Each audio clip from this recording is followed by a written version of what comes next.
And we begin in South Africa, where tennis great John-Laffnie de Jager has been on the forefront of the Tennis Cares initiative that aims to assist all coaches and officials in the country who are most in need under the current lockdown regulations. Here's CGTN's Sias Plessis shedding more light on the newly launched foundation. No sport has been unscathed by the COVID-19 pandemic, and as a result, many tennis coaches and officials are battling to make ends meet as the lockdown ensures no income from coaching or officiating at events. Now, thanks to an initiative by former South African Davis Cup captain John-Laffnie de Jager, those struggling coaches and officials have a way to put food on the table. During this time, we really realized how much of the coaches are struggling and the tennis officials. They don't have any platforms where they can get support from government.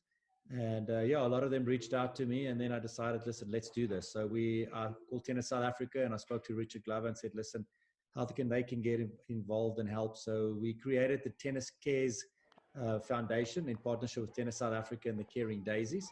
The foundation aims to assist between 60 and 70% of the 850 registered coaches in South Africa over the next few months, and de Jager hopes that it can become a sustainable project that will continue to support those in times of need.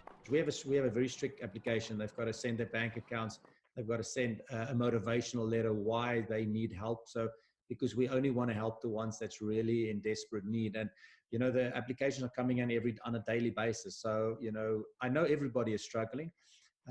We'll probably see in the next week or so how many of them are really struggling. The former tour professional believes that tennis is one of the sports that should be allowed to continue, as it sees no contact between players. And he says that a study done by the Italian Olympic Committee of 389 sports codes that it is one of the safest to participate in during the global pandemic. We have, disinfectant and sanitizer on court. We've got rules where only the coach handles the ball because the players don't pick up the balls.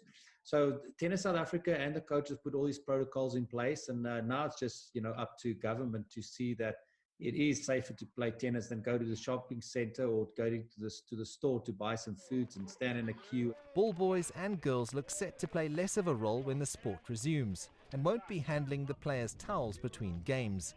The handshake will become a thing of the past and will be replaced by the banging of rackets.